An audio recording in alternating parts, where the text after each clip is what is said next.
तुम्हें भूलने की खातिर मैंने अपनी जिंदगी को बेदरीफ इस्तेमाल किया, खुद को मसरूफ कर लिया, अपने जज्बात को कुचल डाला, सुबह छोड़ दी, शामें मसरूफ कर दी। ठान लिया था अब तुम्हें याद नहीं करना, जो ना जाने कब की मुझे भूल गई।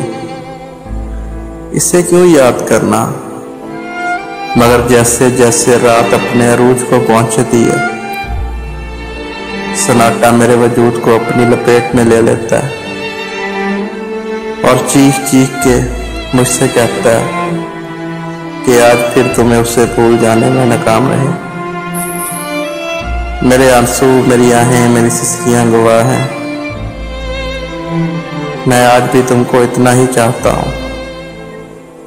मगर सुनो, मैं वादा करता हूं तुम्हें भूल जाऊंगा, मुझे बस इस जिंदगी के खत्म होने तक का टाइम दो।